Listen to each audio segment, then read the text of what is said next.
Bueno, ¿cómo están? Gracias por esperar unos segundos. Nos alegra mucho, de todas maneras, que este seminario siempre tiene muchos inscriptos y asistentes fieles al evento.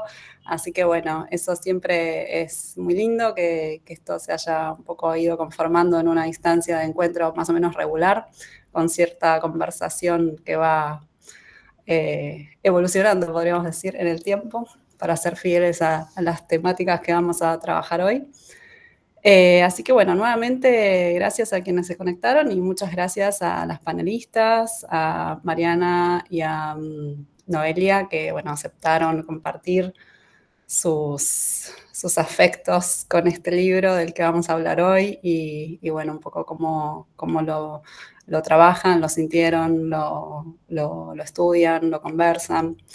De eso se trata un poco la reunión de hoy. Yo les voy a leer una muy breve introducción al libro que vamos a discutir y a las autoras, sobre todo. El libro, como saben, se llama Ímpetu Involutivo, Afectos y Conversaciones entre Plantas, Insectos y Científicos. Las autoras son Carla Kustak y Natalia Myers. De Carla Kustak podemos decir que ella estudió sus estudios doctorales en la Universidad de Toronto, en Canadá, bajo la dirección de Michelle Murphy, que quizás algunos de ustedes la conozcan. Escribió un libro que se leyó bastante por acá, que se llama La economización de la vida. Después, bueno, esa investigación doctoral trató sobre el tema del amor en las reformas sexuales del cambio de siglo, sobre todo en el Atlántico Norte, Canadá, Estados Unidos. Y en estudios posteriores, Hustak estuvo investigando el rol de la leche vacuna en la generación de intimidad entre animales, madres y bebés. Y después siguió trabajando, por ejemplo, sobre las sexualidades vegetales de la controvertida Mary Stopes, no sé si la conocen, googleenla. Era una paleontóloga a favor de los derechos de las mujeres, pero también a favor de la eugenesia. Y trabajó sobre los ensambles de género, sexualidad, afectos y vegetalidad en varios movimientos reformistas y educativos del mundo anglosajón. En 2012 publicó junto a Natalia Myers el artículo cuyo título en español se leería Impulso Involutivo, Ecologías Afectivas y las Ciencias de los Encuentros Planta-Insecto, que dio origen al libro que discutimos hoy. Sobre Natalia Myers, vamos a decir que es profesora asociada al Departamento de Antropología de la Universidad de York, en Toronto, Canadá, y es directora del Colaboratorio de Estudios de Plantas desde 2010, que además fundó.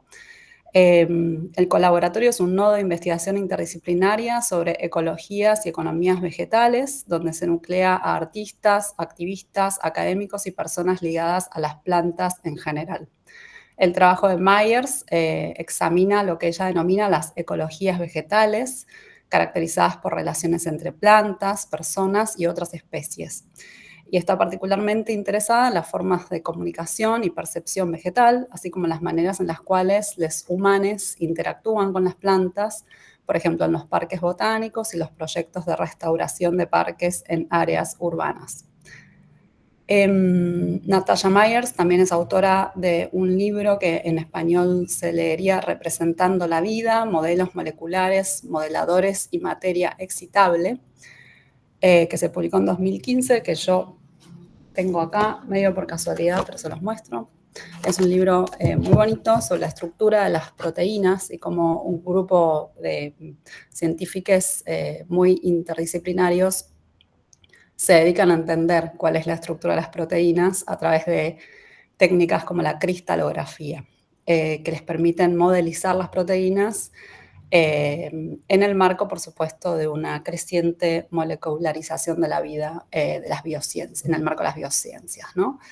Bueno, la invitación de hoy es a conversar sobre el libro que ya mencionamos, ¿se ve? Que dialoga con diversos campos de teorización, investigación y prácticas contemporáneas, como son los estudios posthumanos, los estudios de ecologías multiespecie, las teorías del afecto y del género, los estudios sociales y la filosofía de la biología, los estudios de ciencia y tecnología, entre otros. Las autoras proponen leer la teoría darwinista a contrapelo de sus interpretaciones hoy dominantes en clave de mecanicismo e instrumentalidad, sugiriendo que es el propio Darwin en quien podemos encontrar claves para una comprensión de lo que en la naturaleza es exceso, encanto, juego sin finalidad, placer por la relación, etc. El libro enfatiza la comunicación interespecie, el valor de la materialidad, el color, el olor y el sabor en la difusión y el sostenimiento de ecologías afectivas, y sugiere entender la evolución en términos de relaciones entre organismos antes que en términos de individuos que predominan gracias a mutaciones que les confieren ventajas sobre otros. El intercambio de hoy se enmarca en conversaciones previas que venimos teniendo en el seminario Hibridaciones a lo largo de este año. Dialoga fuertemente con los libros que discutimos en la sesión pasada, por ejemplo, El apoyo mutuo de Piotr Kropotkin sobre la cooperación en la naturaleza y en las sociedades humanas, Cuando el lobo vivía con el cordero de Vincent Desprez, que fue la sesión anterior, sobre el uso de modelos animales para la comprensión de la conducta humana en la biología, y el libro Biomaterialismo crítico, que discutimos en abril, de Facundo Nahuel Martín, que trata sobre el novedoso diálogo entre las ciencias sociales y las ciencias biológicas y la posibilidad de una teoría social crítica que incorpore la agencia corporal y material de animales y otros existentes. Bueno, habiendo hecho esas introducciones, voy a introducir muy brevemente a Mariana y a Noelia, y ya les dejo con ellas. Mariana Palumbo es doctora en Ciencias Sociales por la Universidad de Buenos Aires, con sede en la Escuela Interdisciplinaria de Altos Estudios Sociales, de UNSAM. Es coordinadora del programa de estudios interseccionales entre naturalezas y géneros, y sus líneas de investigación son sobre género, sexualidades, erotismos y violencias. Actualmente se encuentra analizando dichos fenómenos en el vínculo entre humanos y no humanos a partir de la experiencia de Mamá Cultiva. Y Noelia Billy es licenciada y doctora en Filosofía también por la Universidad de Buenos Aires, donde es docente del Departamento de Filosofía, investigadora adjunta de CONICET, y en el marco del materialismo posthumano estudia las lógicas de existencia vegetales y las ecologías críticas. Así que bueno, si les parece, como conversé brevemente con las panelistas, vamos a empezar con la presentación de Mariana. Y luego seguimos con Noelia y después abrimos al diálogo entre todos. Bueno, Marian, ¿querés? Dale, gracias, Lu. Bueno, antes que nada les quiero agradecer por la invitación al seminario, a Lu, también un placer estar en el panel con Noelia. Yo vengo de otro mundo, más del lado de la sociología, así que me genera cierta como nerviosismo y curiosidad a ver qué pasa con las reflexiones que les vengo a compartir. Que es un mundo como mucho más nuevo. Yo vengo del trabajo siempre de género y feminismo, más en relación en la tensión entre amor y violencia, eso siempre es lo que trabajé, y ahí que mi línea de investigación sea del orden de lo erótico, y en los últimos 2 años me fui de a poco, como que sigo trabajando el tema de feminismo en un grupo de mujeres, de a poco voy entrando al tema de la planta, en ese caso la planta de cannabis, con lecturas incipientes, Lu me va guiando, le voy preguntando, así que también para mí es como una maestra. Y bueno, nada, lo que yo les quería traer son algunas reflexiones que me suscitó el libro y que después obviamente podemos ampliar y pensar también lo de Mamá Cultiva en caso de que aparezca más en el intercambio. Bueno, una de las primeras cuestiones que quiero decir sobre el libro es que una lo lee con el mismo interés que suscita una historia de amor que nos atrapa, un chisme profundo donde imágenes, preguntas y resonancias propias aparecen. Somos y hemos sido en paralelo un poco cada uno de los personajes de la tríada entre planta, insecto y científico. Seguramente ocupamos cada uno de esos papeles. Él, la obsesionada, obsesionado y metódico, él o la deseada, la que quiere ser deseada, la o el que acepta y rechaza, y la, el deseante por inercia o por interés genuino. Siempre en el orden de lo erótico es mucho más que dos y ocupamos papeles diversos e intercambiables. Las orquídeas pasaron a ser por unos días también mi fuente de fascinación, y cada vez que miro alguna de ellas por la calle, esta socióloga cree conocer algunos de sus secretos mejor guardados para quien no es cercana a su mundo. Ya no me pasan desapercibidas. También, mientras leía este libro, entendí por qué en México, país donde viví varios años, Un regalo importante que se hace a alguna persona que se estima mucho es una orquídea. Siempre pensé que lo era por ser una planta delicada y cara, en un país donde las casas están siempre llenas de plantas y de flores, son parte de su cultura. Quizás sea así, pero para mí ahora ese regalo tiene una profundidad mayor.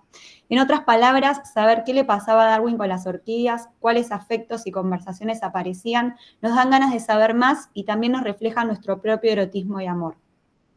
Una de las primeras ideas que el libro se propone desmontar es aquella vinculada al hecho de que las orquídeas atraen a los machos de las abejas y no les reintegran nada a cambio. Dicen las autoras respecto a la abeja macho. Intenta copular con ella, la planta, y sin darse cuenta se encuentra asumiendo la tarea del transporte del polen sin contrapartida. Una frase que podría ser interpretada desde una víctima masculina ante los encantos de una cruel fémina. Una abeja macho que simplemente provee y aunque pagó la cita, no recibió aunque sea mínimamente, entre comillas, nada a cambio. El tango de la abeja macho podríamos llamar a esta canción. Para los neodarwinianos, según Hustak y Mayer, esto es interpretado como una simple relación de poder y, por qué no, de manipulación, pudiendo ser pensada desde una idea de erotismo clásico y un poco anticuada, donde el varón propone y la mujer dispone o no. La bella, la flor, elige o no aceptar a ese varón insecto que corteja. Un encuentro asimétrico sería para los neodarwinianos, según análisis que proponen las autoras. Pero frente a este escenario, Hustak y Myers proponen algo distinto. Se corren de lo obvio de la forma de investigar que busca causas y efectos y se ponen a mirar otras temporalidades y sentidos. La película pasa de blanco y negro y se llena de color. Y en esas nuevas pinceladas aparece el orden de lo erótico, que de orden no tiene nada y nos habla más bien de un reino de lo mundano, poco trascendental para los discursos científicos, anclados solo en una supuesta racionalidad diáfana. En esa vinculación entre el insecto y la planta se observa la noción de coquetería del sociólogo vitalista George Simmel, un quizás que se da en el juego de aceptar y rechazar. En ese plano de las incertezas se configuran las ansiedades, dudas y las ataduras del erotismo, que en este caso dan lugar a la relación entre plantas, el insecto y el científico. Lo que sobrevuela es un interés recíproco, buscan activamente ser afectados. Y aquí resulta rica la noción de vinculaciones afectivas de Norbert Elias, la cual remite a que necesitamos de los otros para la satisfacción o insatisfacción propia. Es decir, el término vinculación afectiva habla de un nosotres frente al icónico mundo del yo, sobresaliente en la fase del capitalismo actual. Las autoras se valen del feminismo para examinar la afectación y la agencia. Las plantas hablan a partir de la volatilidad pensada como una forma de vocalidad. De aquí la importancia de los estudios del giro afectivo y el feminismo como teorías generales y lentes para pensar distintos fenómenos y no solo aquellos concernientes al género.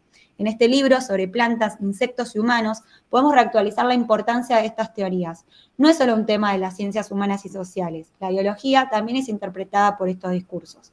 Dice la Puyad, que uno no existe por sí mismo. Toda existencia tiene necesidad de intensificadores para acrecentar su realidad. Un ser no puede conquistar el derecho de existir sin el auxilio del otro, al que hace existir. Y en ese coexistir sobresalen tensiones, engaños, chamullos y verdades. En cada una de estas figuras podemos pensar que se establecen lazos, se generan sentires, acciones y reacciones. Y en el caso de los humanos, neurosis variopintas. Las autoras proponen como apuesta política y científica lo involutivo. Van al versus de lo que piensa alguien cuando se nombra a Darwin. Evolución. Hacen una relectura total de este ser sagrado y lo vuelven profano, tanto como es el mundo de los amantes y de lo erótico. Lo colocan muy lejos de las certezas, el método y la cordialidad. Hustak y Mayer nos hablan de una ecología afectiva, moldeada por el placer, el juego y las proposiciones experimentales. Y esto me invita a la pregunta sobre lo erótico afectivo hoy. ¿Qué nos resuena más al hablar del erotismo desde nuestro fuero interno, más allá del discurso que le vendemos al mundo? ¿La lógica de que sume, lo higiénico y hiperracionalizado de lo que nos sucede, o el barro de lo incierto, lo fugaz y contingente de lo erótico? En el erotismo, ¿prevalece un checklist del empoderamiento o lo difuso e incoherente del encuentro con otros? No quiero antropomorfizar de manera vaga, sino más bien apuntar, como hacen las autoras, hacia las resonancias del orden erótico en las confederaciones humanas y no humanas. Frente a una lectura del andros, racional e instrumental, las autoras nos ofrecen ver otra cosa, una epistemología feminista interdisciplinaria que abre en vez de cerrar, que no nos brinda soluciones, sino que nos invita a sumergirnos en el mundo total y por momentos incomprensible de lo erótico. Más que responder, nos convocan a un ejercicio que ya parece casi imposible en el mundo de la IA, reflexionar desde lo pulsional, algo que en sí mismo parecería antitético. La página 28 del libro nos sumerge en esta historia de amor entre humano, planta e insecto a partir de una escena que dispara la imaginación de quien lee y la llena de colores, muebles y hasta de temperaturas. La escena muestra a Darwin como el más humano de los científicos, sentándose en su casa en las afueras de Londres, quizás recién despierto, y yendo antes que nada a ver lo que le fascina, sus orquídeas. Seguramente haría frío y como quien está enamorado de su sujeto o objeto de estudio, como sabemos todos quienes investigamos, se siente y documenta los detalles sutiles de la anatomía de insectos y orquídeas.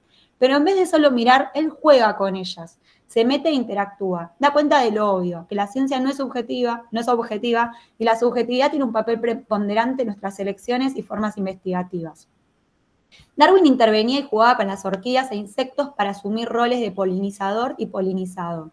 Esto también nos habla sobre algo que introduje antes, de que lo erótico y el amor son mucho más que dos. Hay condiciones externas, recuerdos, fantasías, traumas, así como otros actores actantes, redes y terceros que intervienen para, en este caso, el encuentro de a dos. Pero Darwin no solo interviene desde afuera, sino que son tres. En ese tres se abre el mundo a la confederación de humanos y no humanos. Hay comunicación entre lo que Darwin le genera y lo que la orquídea y el insecto le generan a él. Si bien la relación entre Darwin y las orquídeas resulta más evidente en el texto, me interesa brevemente hacer énfasis en algo que pasa entre Darwin y los insectos. Las autoras mencionan el pasar. Darwin quedó atrapado, junto con los insectos, en la órbita de plantas seductoras. Más que ir a las plantas, me interesa pensar esas masculinidades humanas y no humanas operando en un mismo sistema de rol, intervenir y buscar la aceptación. Seguramente debía haber risas y complicidades entre las coincidencias, pero también frustraciones y celos ante lo que no sucedía, entre la planta y él, entre los tres, pero también entre ellos dos. ¿Cómo se identificaría y qué le disputaría Darwin a esa otra masculinidad no humana? Otro punto en el que me quiero detener es en las discrepancias que tienen, a mi parecer, Hustak y Mayer con el propio feminismo. El movimiento de las autoras es doble. El primero ya lo he ido desarrollando. A partir de su análisis le disputan saber y por ende poder a las miradas hegemónicas respecto a Darwin dentro de la biología y la etología. Estas son más cercanas a una idea androcéntrica de la ciencia que no le interesa pensar la clave afectiva y donde la agencia se le otorga a la agencia que se le otorga a las plantas es meramente tanguera, es decir, un poco misógina quizás. Pero lo que llama más mi atención es su segundo movimiento teórico a partir de la discusión que esgrimen, como les decía antes, con el propio feminismo, contra aquellos enfoques feministas que podríamos llamar victimistas. La propuesta de Hustak y Myers frente a estos es en cambio queer y fluida. La mirada victimista postula dentro del reino de lo biológico la actividad animal del insecto frente a la pasividad de la planta. Ellas se corren de estas lecturas direccionadas del placer y vuelven a mostrar la afectación recíproca aún en aquello que parece inerte. También, para discutir con una mirada un feminismo que podría ser más bien victimista, las autoras muestran la intervención de un varón que más que solo imponerle una forma humana a la planta, embarca su cuerpo en las siluetas particulares de estas flores. Pero como en todo erotismo, si bien hay sinergia y ternura, también las autoras nos hablan de tensiones, de prácticas violentas y que restablecen jerarquías. Seguramente, en este caso, de la búsqueda de dominio humana sobre lo biológico, tanto hacia el insecto como hacia la flor. El orden de lo erótico se moldea difusamente, siempre de forma contradictoria, en una tensión entre amor y violencias, silencios y palabras que llevan a una afectación recíproca, que no es otra cosa que la noción de socialización de Simmel, en este caso entre mundos humanos y no humanos. A partir del Tratado de Darwin, sobre los diversos artilugios mediante los cuales las orquídeas son fecundadas por los insectos, las autoras proponen un hito fundacional en su ecología afectiva. En su texto dan lugar al cuerpo interviniente, al cuerpo sintiente, al ímpetu del enredo, a la danza de la desunión entre corporalidades, cosas, seres y entes. Hustak y Myers dan cuenta que lo pasivo y lo activo no existen de manera fija. Más bien se suceden de forma intercambiable y fluida como dos cuerpos que bailan cualquier danza. Este es un texto de la interespecie, pero también de la interdisciplinariedad que invita desde todas sus aristas a profanar lo sagrado de una ciencia en mayúscula y poner la lupa en los tirones que nos genera el, lo, la, leotre, cualquiera sea. No obstante, si bien este libro nos habla de esa afectación recíproca, también retoma la agencia y la singularidad de las partes que intervienen, tal como lo hace el psicoanálisis en su terapéutica. Nos habla de comunicación y vinculación, pero también de diferencias y elecciones. Si bien no podemos escapar de la confederación entre humanos y no humanos, tampoco podemos escapar de lo singular. No pretendo extrapolar la psique a la planta, eso sería llevar y traer conceptos sin recaudos de una disciplina a otra, una total antropomorfización sin mediaciones. Simplemente me valgo de esta idea del psicoanálisis para pensar en los distintos niveles de análisis del libro, lo relacional y lo singular de y entre humanos, insecto y planta. Dicen las autoras en la página 75, las plantas son generadoras de diferencia. Permanentemente llevan adelante experimentos para improvisar nuevas maneras de articularse, para registrar nuevos tipos de diferencia en el mundo y para inventar nuevas formas de hacer diferencia en el mundo. Se articula de manera transitoria, asimétrica y tensionada. Más que determinismo, este escrito nos habla de práctica y existencia en ese hacer. Ímpetu involutivo, afectos y conversaciones entre plantas, insectos y científicos es un libro sobre la vitalidad, conectado con la vida, lo material, lo imposible de la perfección en términos apolíneos. Al contrario de la perfección, nos muestra la belleza del gris jaspeado, noción que retomo de la socióloga boliviana Rivera Kusikanski. Para la autora, ese gris, si se lo mira de cerca, es la combinación de negros y blancos. Por allí transcurre más bien la vida. El texto es un compendio de habilidades, afectos, enredos, rupturas y sinergias lleno de creatividad y curiosidad.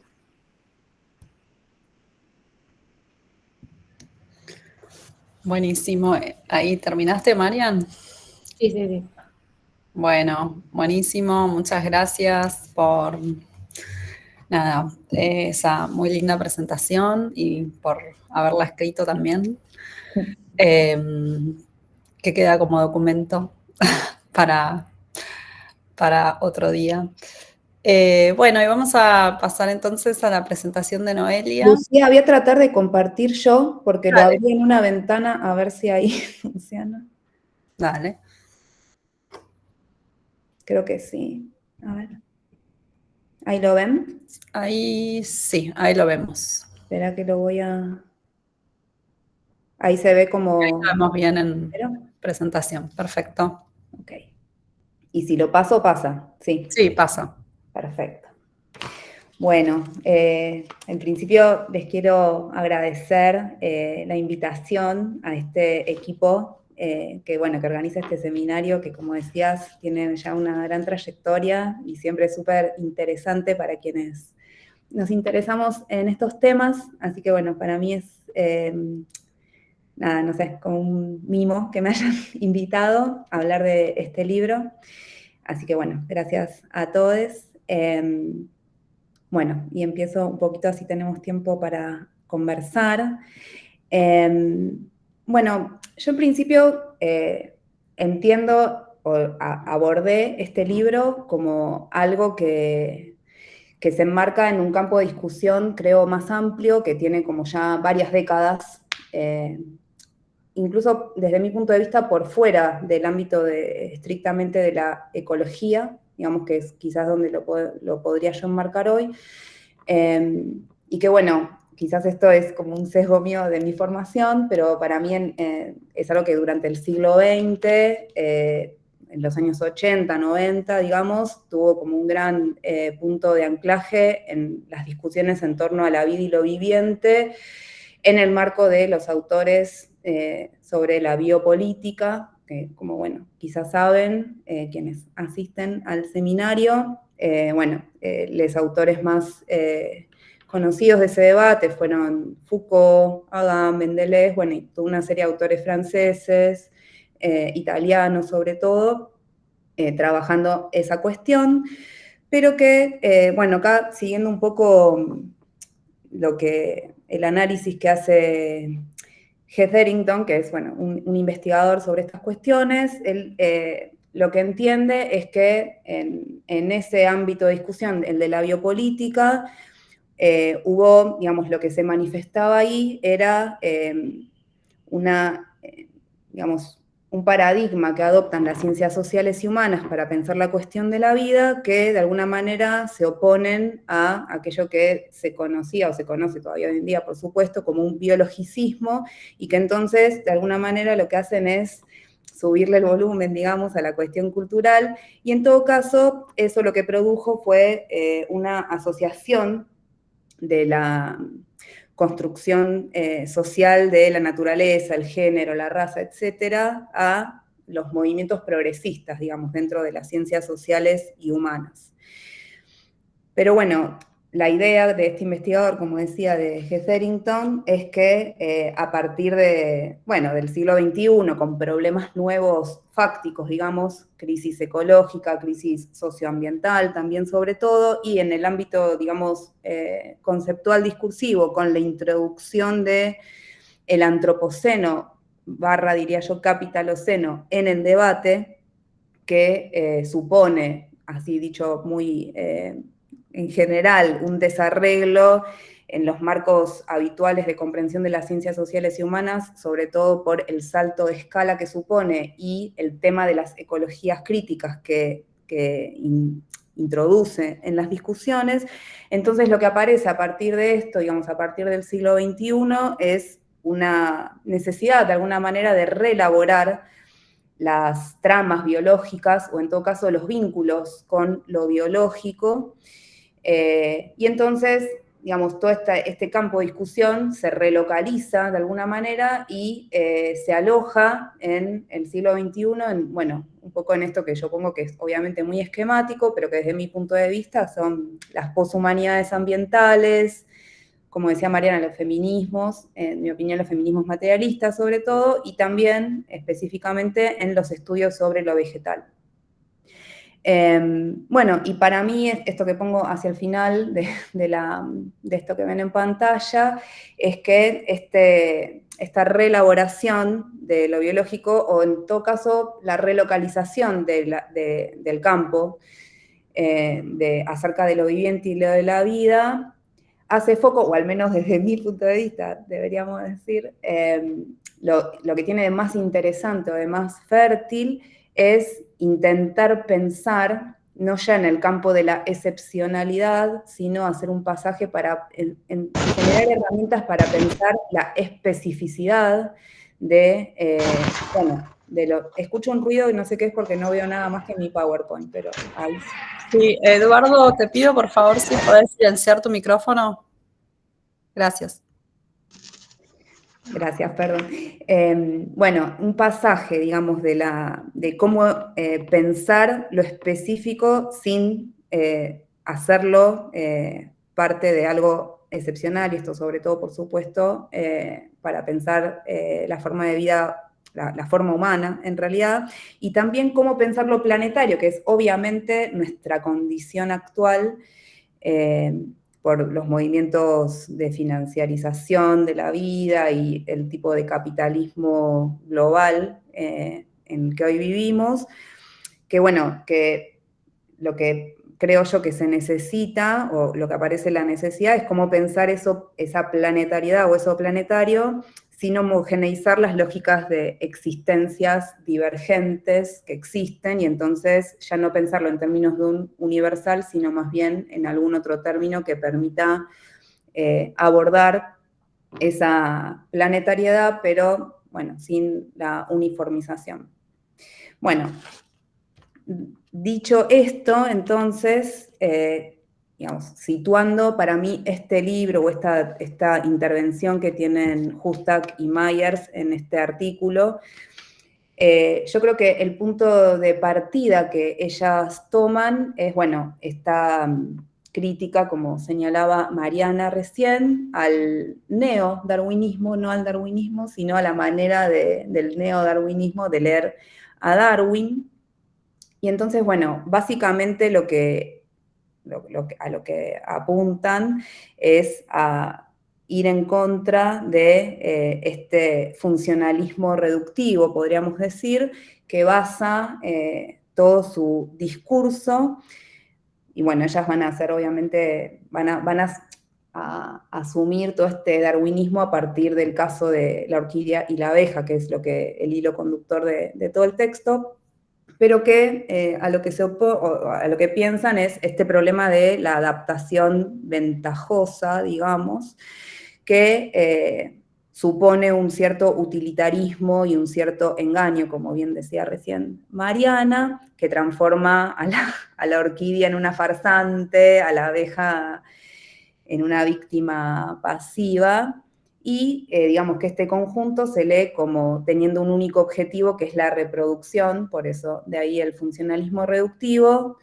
Bueno, y yo pongo ahí la carita de Richard Dawkins, que bueno, es como el blanco siempre preferido de todas las críticas de este ámbito por ese libro que ya es viejo, digamos, de 1976, pero que ha sido el blanco, digamos, el blanco en el sentido de aquello que se rechaza desde muchas de estas teorías por su hipótesis del gen egoísta, que básicamente condensa todas estas cuestiones que aparecen ahí en esta diapositiva acerca de el cálculo reproductivo y la supervivencia de la especie como criterios de análisis, los modelos deterministas y economicistas para pensar esa temporalidad larga de las especies y la consideración del mecanismo involucrado en cómo se consideran a los actantes.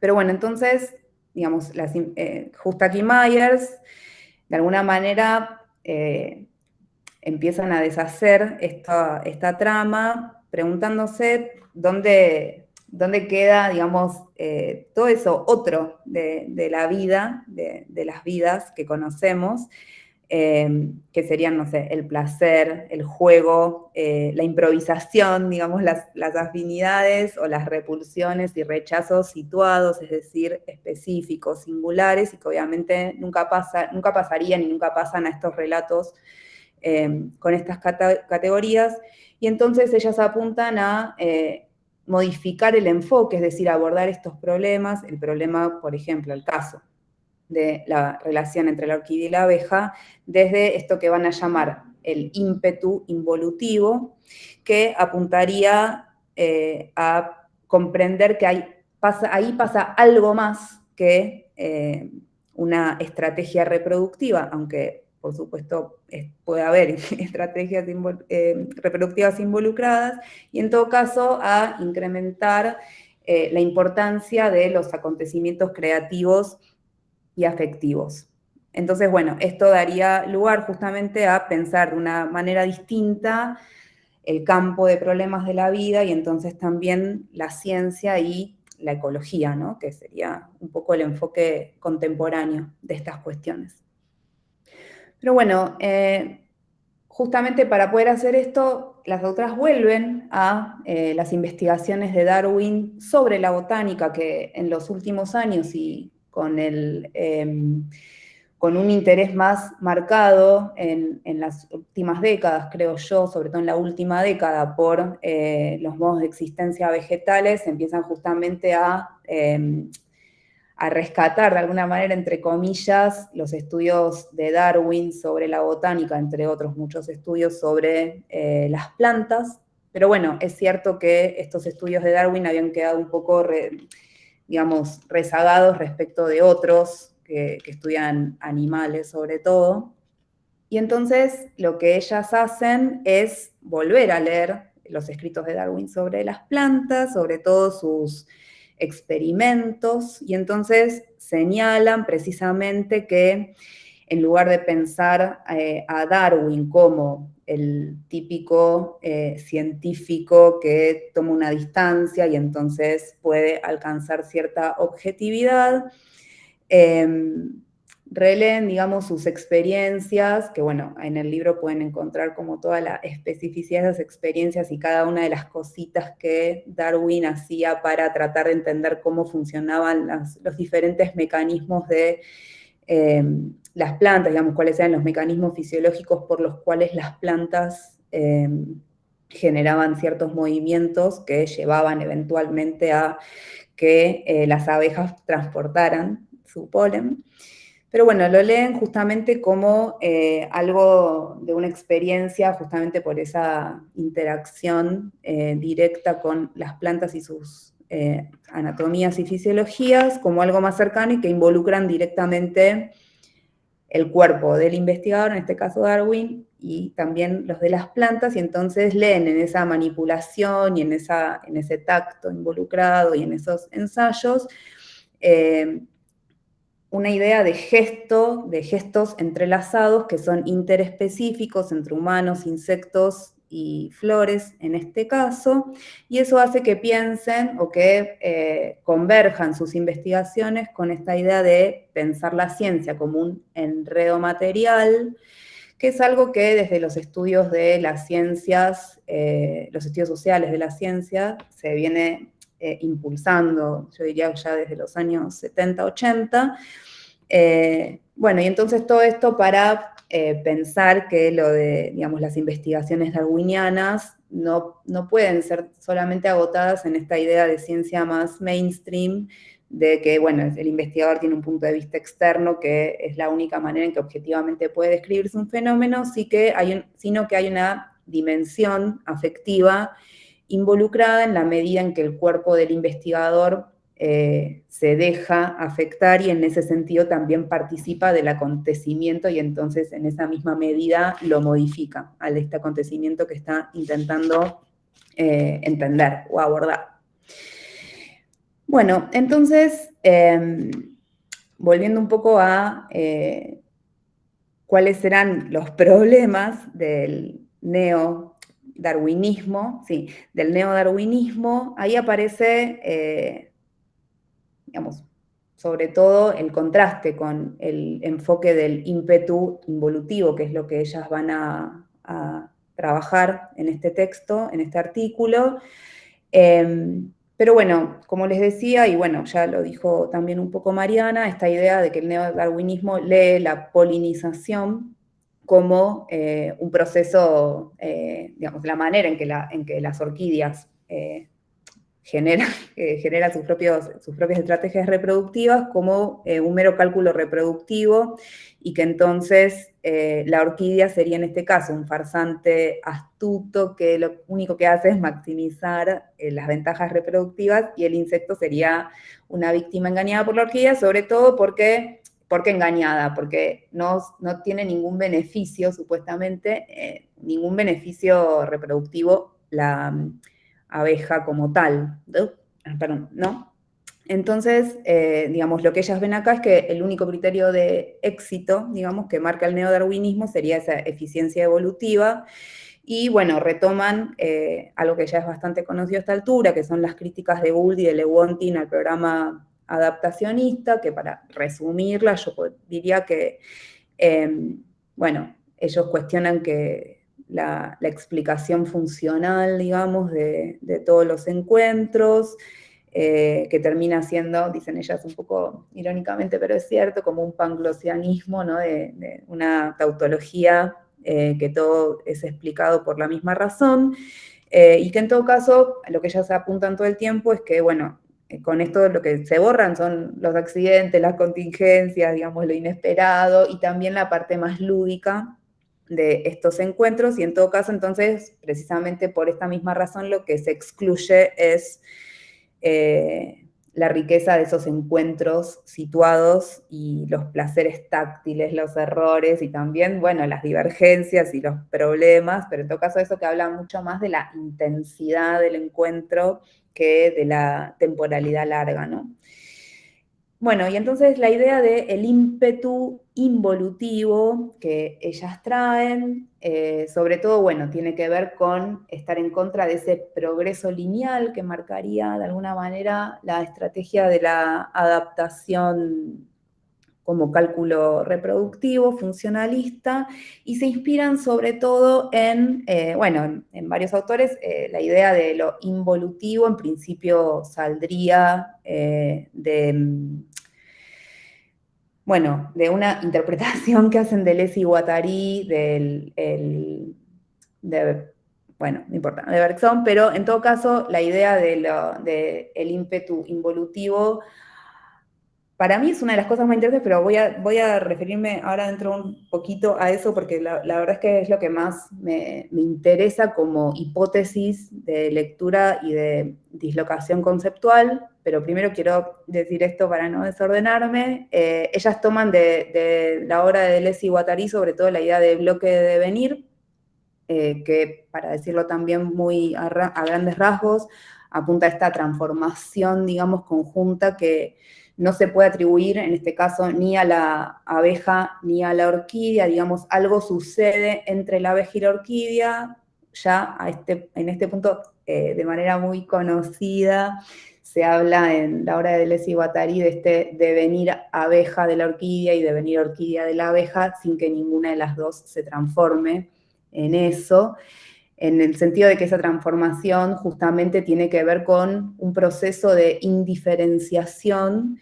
que, sin diluir la singularidad digamos, en este caso, ni de la orquídea ni de la abeja involucrada, genera, digamos, esa zona en que hay algo, digamos, un acontecimiento sucede y arrastra esas individualidades en el sentido de que las desdibuja, pero también genera la posibilidad de que algo nuevo acontezca en ese encuentro, ¿no? Como el lugar de encuentro, como un lugar de indeterminación o indiferenciación que a la vez lo que genera es la posibilidad de la diferenciación continua en lo sucesivo. Bueno, después ellas van citando obviamente muchas fuentes, pero menciono acá las principales.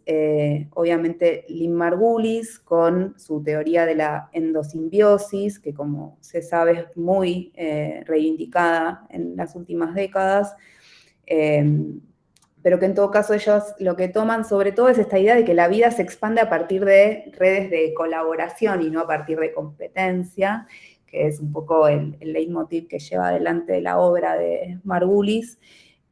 Bueno, y por ahí también aparece como una definición que es linda, que es del hijo de Margulis, que es la idea de que hay una ingestión sin digestión, ¿no? Digamos, de que hay que para mí apunta a este mismo lugar conceptual, que es el de, en el encuentro puede haber cohabitación, coevolución, digamos, coexistencia, hay esa zona, digamos, de indiferenciación, pero que no se llega nunca al punto donde todo eso alcanza un nivel de homogeneización y de uniformidad.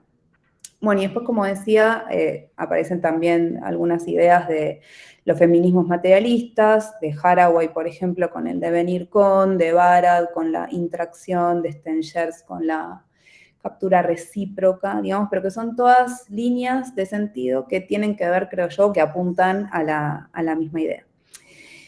Bueno, y entonces aparece esta idea del ímpetu, la fuerza también podríamos decir, en otras gramáticas conceptuales, involutivo en lugar de lo evolutivo, que por una parte, digamos, llevan adelante esta idea de es posible improvisar nuevas formas de relación en cada encuentro, y ahí toman algo que a mí me parece lindo, que es una idea de Doyle, que es otro investigador, que también toma la noción de involución para explorar la expansión asistida de la conciencia de la planta, que es como una manera de entender la vida vegetal mucho más interesante que entenderla como una cuestión mecánica, como un actante mecánico, digamos. Pero bueno, lo de Doyle, que lo pueden leer, tengo el libro tan marcado que ya no sé dónde están las cosas, pero lo de Doyle, para quienes tengan el libro a mano, aparecen las notas al pie de la página 60 y 61, pero ahí él lo que habla es de esta cadena asociativa con un sistema exógamo de reproducción sexual en las plantas, que está mediada estéticamente, y que eso hace, en todo caso, que las flores actualizan, dice él, la conectividad física que es necesaria para explorar, para experimentar la colectividad ecológica de un yo, ¿no? Digamos, entonces es como una manera nueva de pensar, de nuevo, esa especificidad o esa singularidad de un organismo en este caso, o de uno de las partes de una planta, para pensar justamente las formas de individuación no necesariamente identitarias o esencialistas, desde un punto de vista esencialista. Bien, yo voy rápido porque creo que después vamos a hablar, y además para no extenderme ad eternum, pero cualquier cosa me dicen. Después, bueno, aparece esta idea de la ecología química como una manera de entender la comunicación interespecífica, es decir, entre diferentes especies y en este caso ya entre diferentes reinos, diríamos, Pero aparece esta idea de que las plantas justamente producen y responden a compuestos volátiles, aromas y feromonas, en lo que puede ser entendido como unas conversaciones químicas con otras plantas y con otros insectos, y que justamente como se trata de una conversación química, aparece la idea de la vocalidad asociada a esa volatilidad de los químicos que se producen y que se lanzan al ambiente. Y en esto, las investigadoras, Hustak y Myers, ven estas afinidades, invitaciones y proposiciones químicas como una especie de, bueno, de lenguaje que sería el propio, o en el que se habrían especializado sobre todo las plantas. Obviamente sabemos no solamente las plantas, pero bueno, hay algo del énfasis de los estudios de la biología vegetal sobre este aspecto de la fisiología vegetal.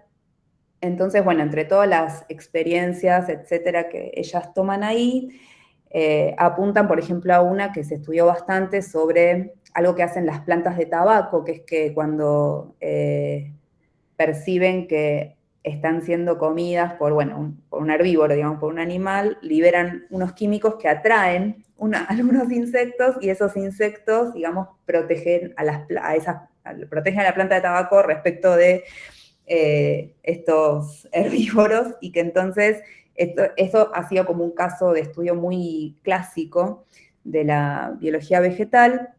Y bueno, ellas dicen, hay una interpretación militarista de esto, donde se usan metáforas bélicas para interpretar esta dinámica, donde se habla de defensas químicas y de aliados estratégicos, bueno, metáforas bélicas, como decía, que van muy en consonancia, digamos, con otros muchos estudios que son muy conocidos. Ya a esta altura, no sé, para mí lo que se me aparece rápidamente es cómo Donna Haraway hizo en su momento todo un gran análisis y crítica de la manera de entender el sistema inmunológico, ¿no? Desde las metáforas bélicas. Bueno, y entonces Hustak y Myers dicen, bueno, en realidad, desde una interpretación involutiva de este mismo fenómeno, podrían hablarse en realidad de un universo de afinidades, de invitaciones y de proposiciones químicas, en vez de esta cuestión bélica. Y a mí eso me pareció súper lindo, la idea de la conversación química, sobre todo pensando, bueno, esto por ahí es un poco random, pero, digamos, si en vez de pensarlo desde esa metafórica bélica, se piensa desde la conversación, creo que no es difícil llegar a la idea de que en realidad lo que está sucediendo ahí en ese intercambio, por ejemplo, en este que marcan de la planta de tabaco, es como una especie de, bueno, la planta pasa una droga, ¿no? Y como pasa con las drogas, en general, lo que se genera es una indeterminación, porque hay como una especie de disolución de las fronteras muy estables, pero también lo que aparece es como esa indeterminación, en realidad lo que lleva es como decía antes, a una diferenciación mayor. Pero bueno, esto es como medio una idea mía. En realidad lo que ellas traen también este ejemplo para pensar que esa incomodidad que se siente cuando se antropomorfizan ciertos fenómenos que no son humanos, también puede ser productiva en la medida en que lo que hace es promover la imaginación de formas de conversar que son diferentes a las que tenemos como seres humanos, ¿no? Pero bueno, para llegar un poco a... Bueno, y antes alguien acá preguntaba en el Meet que no entendía que quería decir agencia cuando se refería a esto. Bueno, les digo así muy rápidamente a la persona que estaba preguntando, agencia es una manera de llamar a la acción. Entonces, para la filosofía, los agentes, los únicos agentes existentes durante mucho tiempo fueron los seres humanos, en la medida en que se consideraba que actuar en sentido estricto era actuar, digamos, deliberadamente, digamos, ¿no? Con intencionalidad, con conciencia, etc. Y que eso además suponía que si se actuara estrictamente hablando, suponía también la responsabilidad por los efectos de la acción. Entonces, actuar estrictamente solamente era algo que podía atribuirse a los seres humanos y a ningún otro ser vivo. Lo que hace el resto de los seres vivos, que por supuesto hacen cosas, desde esa teoría tan más estricta, que es la tradicional, no puede ser considerado acción sino alguna otra cosa, reacción, etc.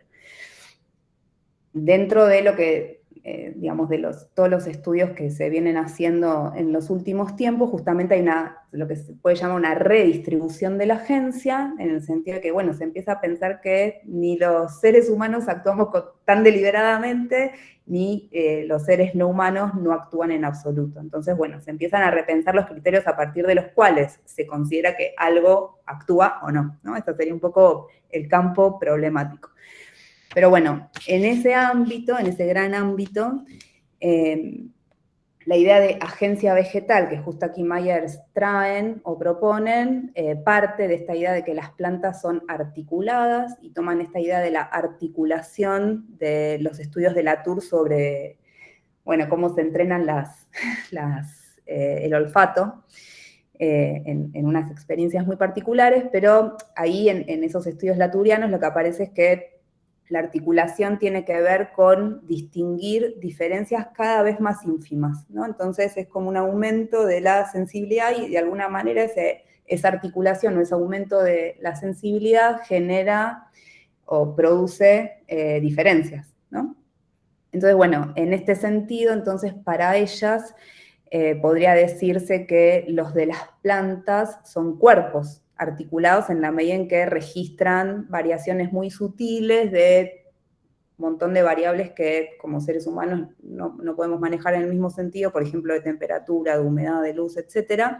Pero todo esto lleva a la idea de que no son pasivas, sino que son inventoras, como decía, de diferencias, en el sentido de que inventan para nosotros humanos, ¿no? Pero bueno, seguramente para las plantas no son ninguna invención, pero inventan formas de relación, propuestas químicas, improvisan respuestas a los sucesos del ambiente en el que viven, y a la vez entonces remiten ellas a Haraway con esta idea de que articular también es reunirse, digamos, estar con otros, formar alianzas, parciales siempre, o compromisos que nunca son definitivos, pero que tampoco son inocentes, es decir, que tampoco son exentos de conflicto, porque para mí algo que hay que tener siempre muy en cuenta cuando se habla de las plantas, que son como un tipo de existencia que es muy fácil buenificar o santificar, es que, bueno, que justamente una de las cosas más interesantes de los estudios plantísticos tienen que ver con encontrar, bueno, que son seres muy feroces, muy resilientes, también muchas veces muy agresivos entre sí. Y en ese sentido, para mí, está bueno pensar que esto que está bien traducido, digamos, ¿no? En el texto, que es la involución, también creo que puede entenderse como una invaginación, ¿no? No sé si, bueno, imaginar en sentido más fisiológico es eso, es como, por ejemplo, un intestino se invagina, o sea, cualquier cosa que tiene una forma tubular, si desde los bordes se hace para adentro, se invagina, pero en todo caso, digamos, ha aparecido en las bibliotecas filosóficas también como una forma de generar interior una superficie plegándose sobre sí misma. Pero, ¿por qué hablo de invaginar? Porque para mí la invaginación lo que tiene es que también siempre implica un peligro. La invaginación no es solamente la posibilidad de crear un interior a partir de una exterioridad, digamos, de un pliegue, como han dicho infinitamente Deleuze y Guattari, sino que también la invaginación puede generar, digamos, problemas, conflictos, en el sentido de que puede perforar esa misma superficie que se está plegando sobre sí, digamos. Entonces, para mí también hablar de invaginación involucra en el mismo gesto tanto la idea de que el pliegue sobre sí puede generar un ambiente distinto y el peligro de ese tipo de dinámica. Pero bueno, en todo caso, a partir de esta idea de ímpetu involutivo y agencia vegetal, Hustack y Myers lo que proponen es pensar estos encuentros planta-insecto como ejemplos de articulación involutiva, en el sentido de que son momentos en que la diferencia se vuelve productiva. Así que bueno, en términos muy generales, porque bueno, obviamente cuáles son los aportes conceptuales y políticos de esta hipótesis del ímpetu involutivo son muy variables, pero bueno, se los puse acá en esta diapositiva. A su izquierda, digamos, aparecerían como las formas de pensar este tipo de casos en las líneas que ella llama más neodarwinistas, y a la derecha lo que propondría la idea de ímpetu involutivo, es decir, por ejemplo, en vez de adaptación, la experimentación, en lugar de la competencia, el juego, en vez de la utilidad, la creatividad, y ante la jerarquización antropocéntrica y las lógicas extractivistas, la idea de responsabilidad o responsabilidad haraguayana, y la de prestar atención, que es más bien de desprecio. Y para terminar, quería terminar con Lynn Margulis. Bueno, ahí me quedó algo medio raro en el PowerPoint, pero bueno, porque ellas terminan el libro, digamos, o el artículo. Dicen, está dedicado este ensayo afectuosamente a la memoria de Margulis, que murió en 2011, y la llaman involucionista extraordinaria, que me parece como una linda manera. Margulis es como, siempre es una hermosa, que, no sé, es muy amable para todas las personas que medio que nos dedicamos a esto, en su manera también de ejercer la ciencia y de practicar la investigación. Y bueno, pero yo creo que es muy importante para ellas hablar no por la dedicación del ensayo, pero sí de reivindicar la figura de Margulis, que bueno, igual ya en esta época está bastante reivindicada, pero sobre todo porque a partir de la idea marguliana de la endosimbiosis, lo que aparece, volviendo un poco al principio, el campo de la problemática de lo viviente de la vida, aparece la idea de vida como una experimentación colectiva, y sobre todo la idea de que la individualidad sostenida en el tiempo, digamos, es decir, como identidad, no necesariamente es siempre un valor evolutivo, es decir, no tiene por qué ser el criterio de la evolución positiva, entre comillas, un valor positivo para la evolución, sino que también esos momentos de disolución o de indiferenciación en realidad son un criterio mejor para comprender cómo funciona el ámbito muy diverso, muy heteróclito de lo viviente. Es un poco la investigación que hizo Margulis durante toda su vida, aunque ella la redujo al ámbito de lo microbiológico. Pero bueno, que para mí también tiene que ver justamente con la reconfiguración del campo de lo viviente, en el sentido de que a partir de lo que yo llamo las ecologías críticas, bueno, no yo porque yo lo he inventado obviamente, pero sí, lo que se conoce como el ámbito de las ecologías críticas, los criterios, digamos, de valoración, los criterios de valoración positiva, tienen más que ver con con el incremento de la diversidad y la diferenciación, y de la diferenciación no individual, identitaria, sino con el aumento de la diversidad, que es obviamente un índice ecológico positivo siempre, la diversidad, y esto es algo que creo yo que sí tiene mucho que ver con la investigación de Margulis. Bueno, y dejo ya por ahí, sí, terminaba el PowerPoint ahí. Gracias.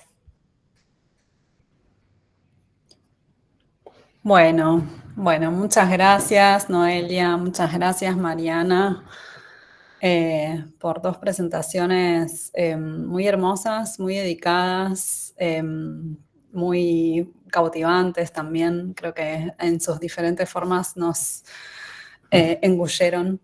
Y además me gusta pensar que muy ensambladas, ¿no? En este nuevo sentido más deleuziano y de otras filósofas que piensan cómo lo singular se pone a dialogar y produce algo nuevo cuando se encuentra, ¿no? Así que me pareció muy lindo cómo se articularon las dos presentaciones, que bueno, además creo que no se conocen, si entiendo bien, ¿no? Noelia y Mariana no se conocen, así que bueno, siempre está bueno cuando existe esa chispa ahí.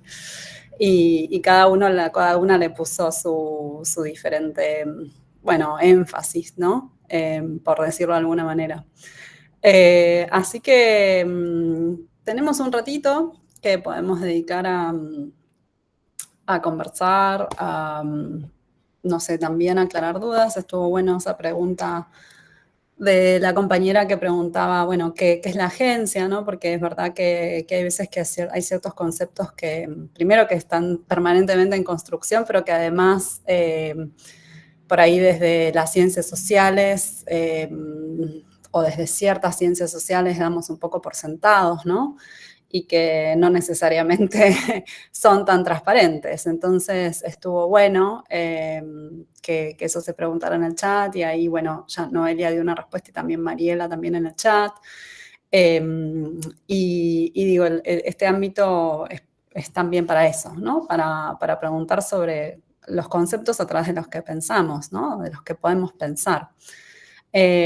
Así que abrimos un poco el piso a esos comentarios y consultas y instigaciones que puedan haber tenido a partir de las presentaciones o las mismas presentadoras en relación a la otra.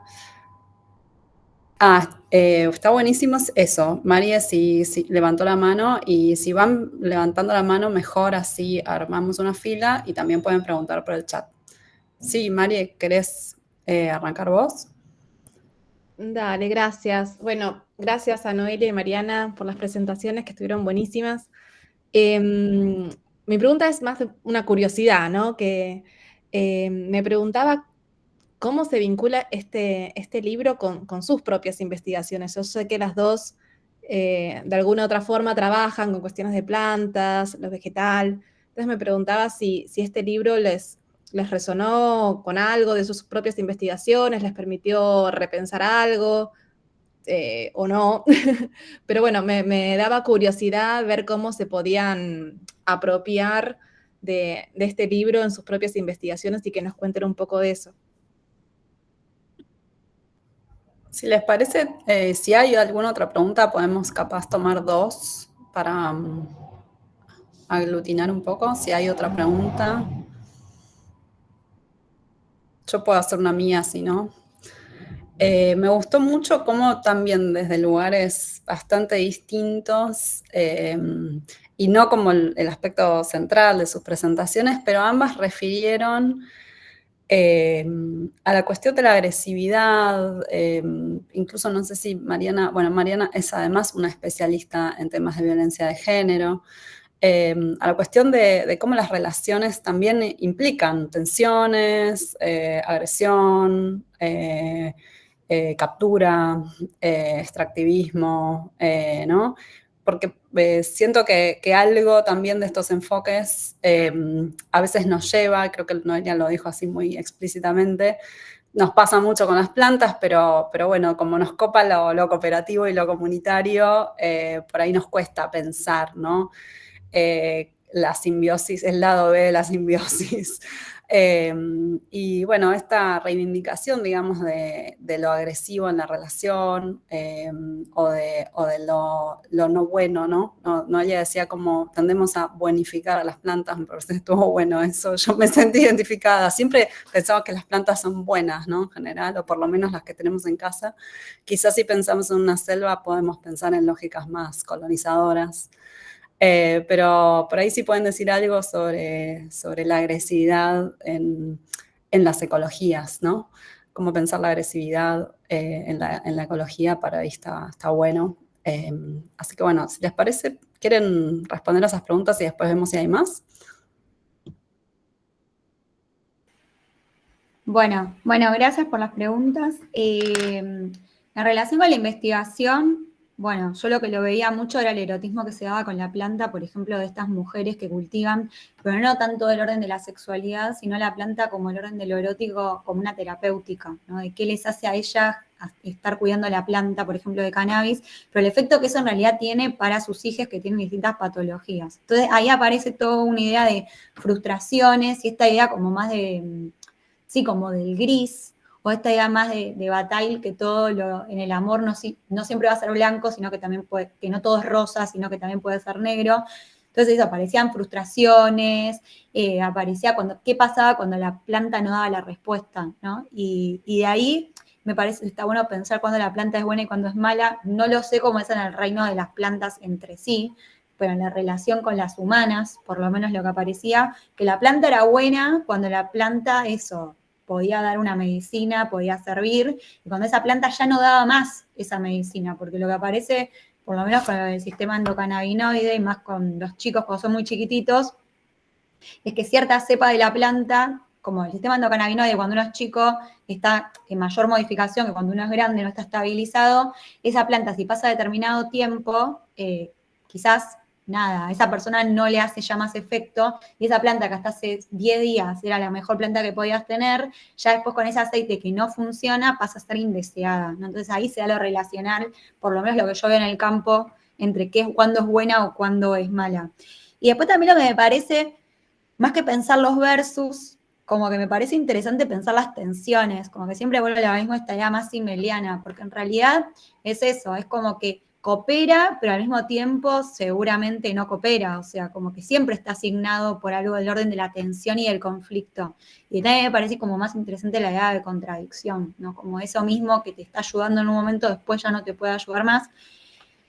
Y a mí el libro sí me pareció como muy interesante, muy lindo también eso de pensar como la idea de la danza, como que todo el tiempo está la danza ahí y eso de los cuerpos en relación con las plantas y con el insecto, por ejemplo, cómo interactúan. Y en esas danzas, no sé, hay tropiezos, como que no siempre es apolínea. Entonces a mí lo que me gustaba del libro, que quizá dice más una reflexión que una explicación, era como justamente pensar sí, como en realidad en el barro, en lo conflictivo, en la contradicción, en eso que no es la foto, es donde está lo rico de, no sé, por lo menos en esta tríada vincular que se daba entre el humano, entre Darwin, la planta y el insecto, pero también la relación de estas mujeres cuando cultivan la planta, ¿no? Entonces, sí, y cómo no aparecen, por ejemplo, quizás los varones tanto como cuidadores de esa planta, y esto que decía en un sentido más médico, esto que decía Lu, lo del extractivismo, como a mí me aparece mucho en el campo, de que los varones tipo ponen indoor, como que hay que optimizar los recursos, y quizás aparece algo más del orden de un feminismo más, quizás, sí, sí, como una idea, un feminismo medio ecofeminista, de decir, bueno, las mujeres cuidan a la planta de cierta forma, no hay que ponerle tanto químico, no tiene que haber algo del orden de eso, de lo químico interviniendo, porque eso va a generar un cuidado distinto de la planta y la persona que va a consumir esa planta. Bueno, nada, como esas cosas se me ocurren.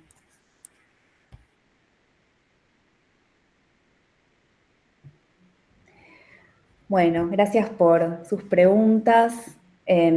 Bueno, respondiendo un poco a lo que decía Mariela, bueno, yo lo que más me interesó del libro es, para mí, a mí me sirve sobre todo para pensar esto, ¿no? Que es algo que es como algo casi epistémico, si se quiere, que es lo que decía al principio, ¿no? Cómo pensar lo específico sin llegar a un grado de individualización identitario que impide pensar la relación, digamos, o sea, cómo pensar la especificidad en un marco relacional o procesual, podríamos decir, y a la vez, bueno, esto, cómo pensar esa, o sea, a partir de la necesidad de pensar un marco global, porque ya vimos en un ámbito globalizado desde todo punto de vista, cómo no pensarlo a partir de nuestras categorías tradicionales de universalidad, en el sentido de aquello que puede ser uniformizado, homogeneizado, etcétera, que me parece que es un esfuerzo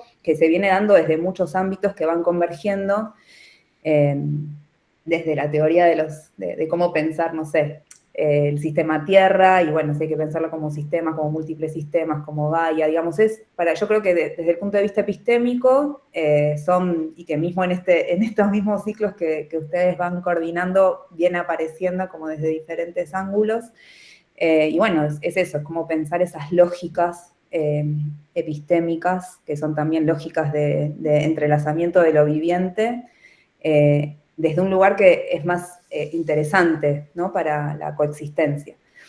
En mi caso, bueno, el abordaje es la lógica vegetal, pero no creo que tenga que ver específicamente con algo de la planta o de las plantas, que igual tampoco es una sola forma de ser, digamos, las plantas en tanto reino tienen como muchísimas maneras muy divergentes de ser y de existir.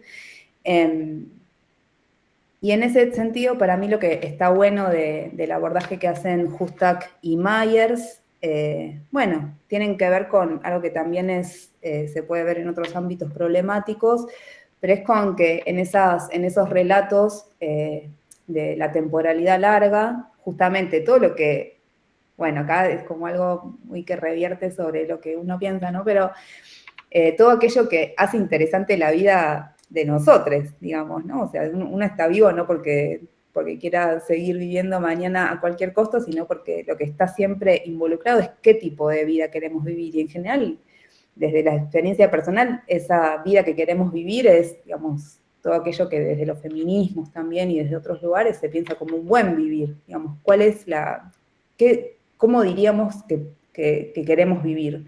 No es a cualquier precio, es justamente en estos enlaces afectivos, en estos juegos, en este erotismo, digamos, con todo eso que es contingente y que nunca probablemente pase o quede huella de eso en el largo plazo o en la estadística, digamos, en ese nivel de generalidad que no atrapa la singularidad y tampoco atrapa lo más interesante del estar vivo con otros, ¿no? En relación. Entonces, bueno, eso para mí está bueno, generar herramientas conceptuales que permitan asirlo e involucrarlo dentro de los análisis.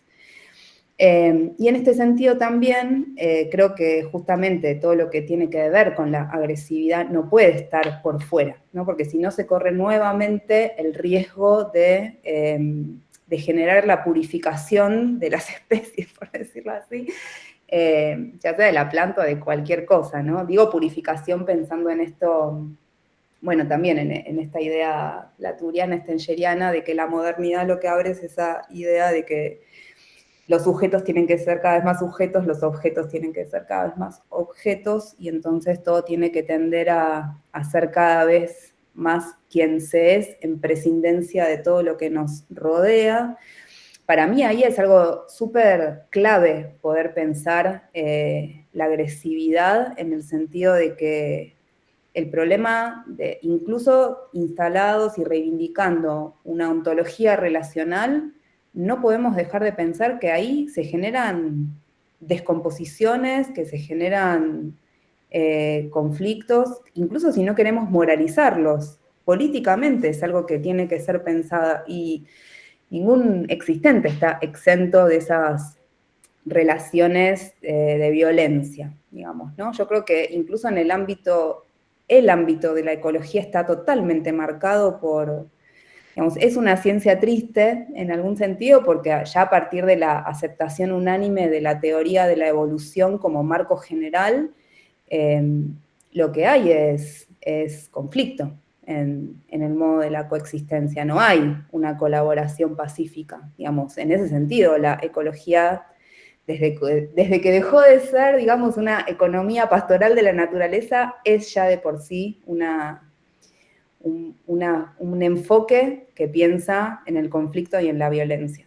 Entonces, si vamos a pensar críticamente ese ámbito,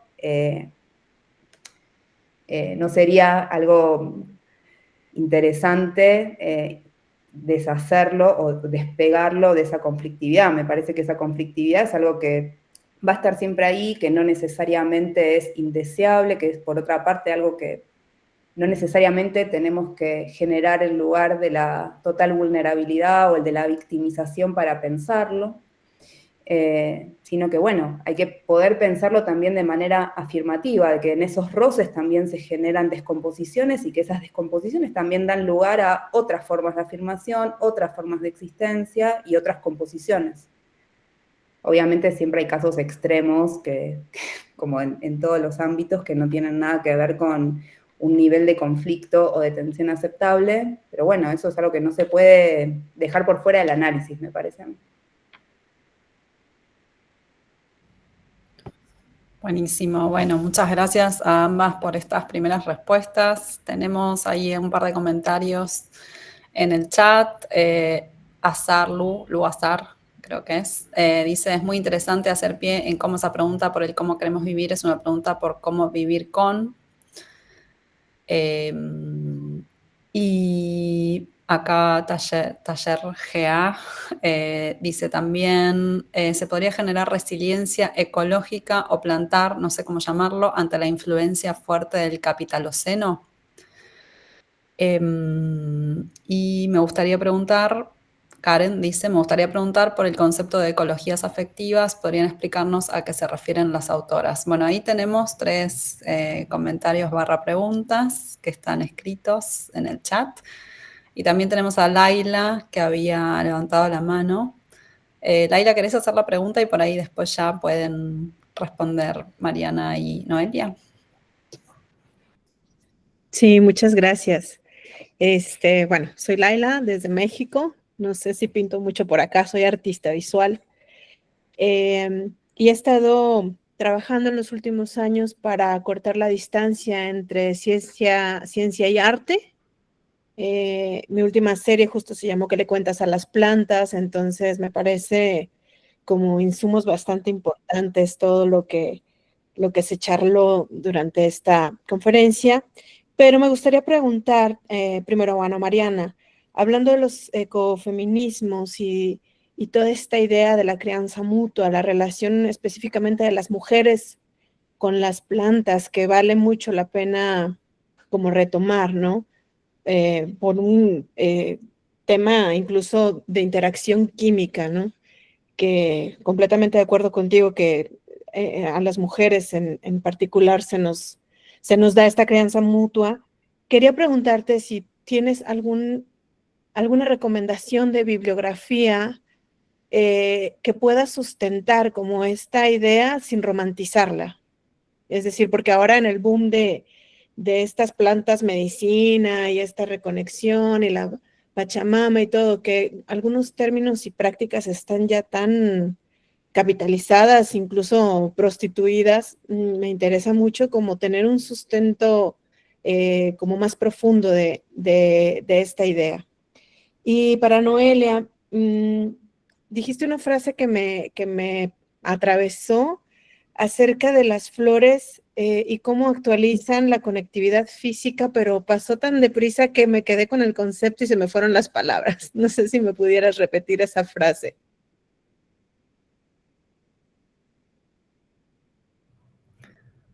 Bueno, muchas gracias, Laila. Subo una pregunta para Noelia. Silvina Sperling pregunta si puedes recomendar alguna bibliografía sobre la acción fitorremediadora de las plantas acuáticas sobre las aguas. Bueno, Marian, ¿querés arrancar vos?